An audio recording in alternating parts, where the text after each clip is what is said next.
Hello everyone. Today we are going to see chapter number 1 from Science Part 1. The name of chapter is Gravitation. As you can see in the first picture given in the slide, what is there? An earth is there, moon is there, the earth, moon and an apple tree is there. Okay, that picture shows us the idea of gravitation to us. How? See carefully, there is a falling apple. The apple is freely fall towards the earth. What does that indicate? It indicates that the apple is get attracted towards the earth because of the gravitational force. Similarly, the gravitational force is present between moon and earth. So that's why that picture is there. Now, in this chapter, basically we are going to learn, we are going to see gravitation in detail. But before that, we should know about one physical quantity whose name is force. Why we have to learn force here? Because gravitation is one type of force, so that's why it is necessary to learn force. See, what is force? So force ला मराठीमध्ये बल म्हणतात. So what is force? Force, it is a physical quantity. It is a physical quantity which causes change in motion and change in dimensions of body. What does it mean? It simply means that due to the force we can change the motion of body. Means if the body is at rest position and if we apply some force on it, it will be in motion. Or if body is in motion already and if we apply force, we can stop it. So force causes change in motion. मराठीमध्ये सांगायचं जर झालं तर आपण असं म्हणू शकतो की एखाद्या वस्तूवर जर आपण बल लावलं तर त्या बलामुळे काय काय होऊ शकतं. एक तर वस्तू जर थांबलेली असेल, रेस्ट पोझिशनला असेल तर ती मोशनमध्ये येईल, किंवा वस्तू जर अगोदरच मोशनमध्ये असेल, गतिमान असेल तर बल लावून आपण तिला थांबवू शकतो. दुसरी गोष्ट, due to the force dimensions of body changes. Dimensions means what? Dimensions means length, breadth, width, radius. These all are commonly called dimensions. म्हणजे वस्तू थोडक्यात सांगायचं तर वस्तूचं शेप म्हणजे त्याचे डायमेन्शन असं म्हणायला हरकत नाही. वस्तूला कुठली एखादी वस्तू घ्या, त्याला लांबी, रुंदी, काहीतरी डायमेन्शन्स असतात आणि जर त्या वस्तूवरती आपण बल लावला, फोर्स लावला तर त्या वस्तूचे डायमेन्शन चेंज होतात. For example, if you take rubber ball, तुम्ही क्रिकेट खेळत असाल तर तुमच्याकडे रबरचा बॉल असेल. रबरच्या बॉलला प्रेस करा, दाबा त्याला, त्याचा शेप चेंज होतो म्हणजेच त्याचं डायमेन्शन चेंज झालं. किंवा रबर बँड असेल, रबर बँड, रबर बँड जर ताणवलं तर त्याचा आकार वाढतो, त्याचा शेप चेंज होतो म्हणजे डायमेन्शन चेंज होतं. तर फोर्समुळे थोडक्यात डायमेन्शन चेंज होतात. तर दोन गोष्टी होतात बेसिकली फोर्समुळे, मोशन चेंज होते आणि डायमेन्शन पण चेंज होते. आता हा जो फोर्स आहे याचे दोन टाईप्स आहे. There are 2 types of force. First is contact force. Contact force म्हणजे काय? Actual contact is necessary to apply such forces. म्हणजे मला एखाद्या वस्तूवरती फोर्स लावायचा आहे तर मला ॲक्च्युअल कॉन्टॅक्ट करावा लागेल. जसं की एखाद्या खुर्चीला लोटून पुढे करायचं आहे, पुढे धक्का द्यायचा आहे त्याला, तर मला त्या खुर्चीला हात लावल्याशिवाय ती खुर्ची पुढे जाणार नाही आहे. एखादी कार आहे रस्त्यामध्ये, ती बंद पडलेली आहे, तिला धक्का द्यायचा आहे, तिला पुढे न्यायचं आहे, म्हणजे बल लावायचं असेल तर मला तिला हात लावावाच लागेल. म्हणजे ते ॲक्च्युअल कॉन्टॅक्ट घडतो म्हणून तो झाला कॉन्टॅक्ट फोर्स. पण कॉन्टॅक्ट फोर्सचे एक्झाम्पल्स आहे फ्रिक्शन, टेन्शन, हे कॉन्टॅक्ट फोर्स आहे. पण काही फोर्सेस असेही असतात जे नॉन कॉन्टॅक्ट फोर्सेस असतात. नॉन कॉन्टॅक्ट म्हणजे काय की असे फोर्स जर अप्लाय करायचे असेल तर ॲक्च्युअल फिजिकल कॉन्टॅक्ट करण्याची गरज नाही. There is no necessity to actual contact. Actual contact is not necessary while application of such forces. For example gravitational force, जसं मगाशी मी तुम्हाला सांगितलं की ॲपल वरतून पडतं झाडावरून, ॲपल असेल किंवा कुठलंही फ्रूट असेल, झाडावरून पडतं, त्याला अर्थ काय करते, स्वतःकडे ओढते. पण तिथे अर्थचा आणि ॲपलचा ॲक्च्युअल कॉन्टॅक्ट झालेला आहे का, तर कॉन्टॅक्ट झालेला नाही. तरीही अर्थ काय करते, ग्रॅव्हिटेशनल फोर्सचा वापर करून त्या ॲपलला स्वतःकडे खेचते. तसंच magnetic forces, electric forces. Magnetic फोर्सेसमध्ये आपण बघितलंय, दोन मॅग्नेट जर आपण एकमेकाजवळ जर ठेवले, either they will repel each other or they will attract together. पण रिपेल किंवा अट्रॅक्ट करताना ते दोघं एकमेकाच्या कॉन्टॅक्टमध्ये नसतात. त्यांचे मॅग्नेटिक फोर्सेस लागले तर कॉन्टॅक्टमध्ये असतील, पण त्यांचा फिजिकल म्हणजे ॲक्च्युअल प्रत्यक्ष कॉन्टॅक्ट नसतो. म्हणून त्याला काय म्हणायचं आहे, नॉन कॉन्टॅक्ट फोर्सेस म्हणायचं. तर हा जो ग्रॅव्हिटेशन आहे हा सेकंड टाईपमध्ये मोडतो, हा नॉन कॉन्टॅक्ट फोर्स आहे.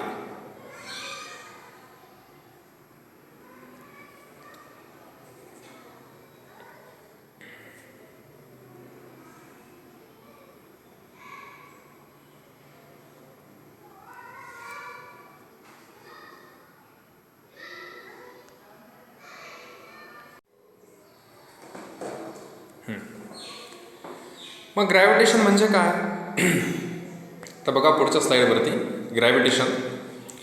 Gravitation was discovered by sir Isaac Newton. Scientist होते आयझॅक न्यूटन त्यांचं नाव. त्यांनी ग्रॅव्हिटेशन डिस्कवर केलेलं आहे. शेजारी चित्र दाखवलेले आहे ते अगोदरचं चित्र आहे बघा.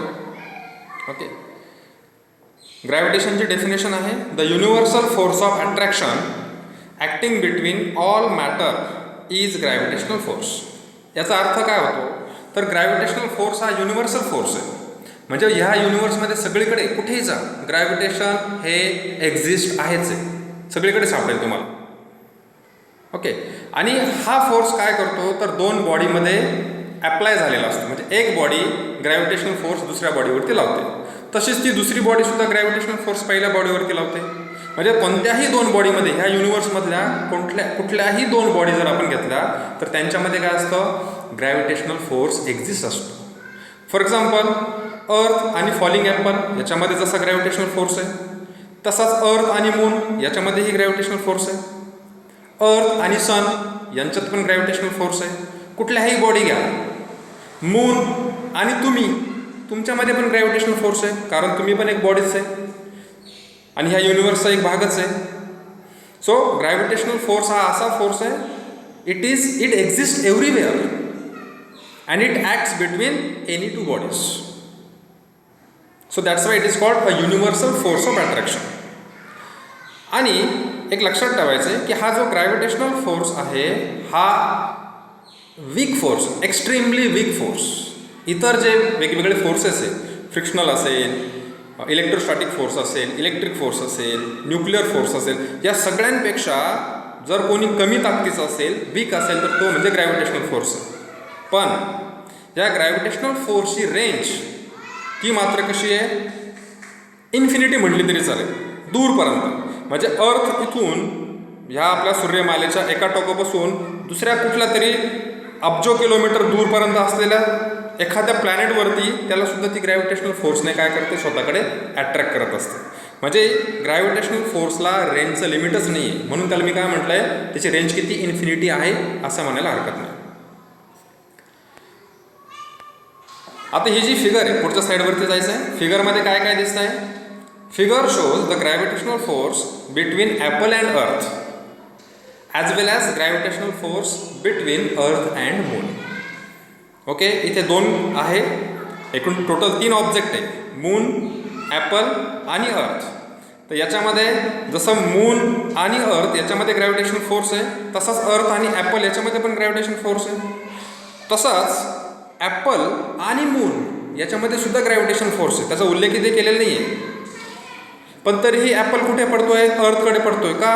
कारण ॲपल हे अर्थच्या जवळ आहे.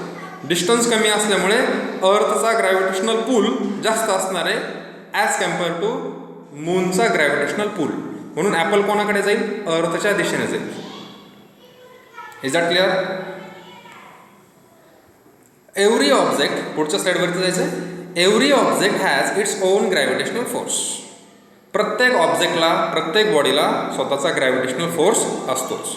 मग जसं मी मगाशी सांगितलं, अर्थला स्वतःचा ग्रॅव्हिटेशनल पूल आहे, फोर्स आहे, तसा मूनला आहे, सनला आहे, कुठलाही प्लॅनेट असेल, कुठलाही स्टार असेल. एवढंच नाही तर या अर्थवरती असलेल्या ज्या वस्तू आहे, मग एखादा डोंगर असेल, कार असेल, तुम्ही असेल, मी असेल, आपल्या सगळ्यांना काय असतो? स्वतःचा ग्रॅव्हिटेशनल फोर्स असतो. आणि हा जो ग्रॅव्हिटेशनल फोर्स आहे हा कोणावरती डिपेंड आहे? तर it depends on the mass of that object.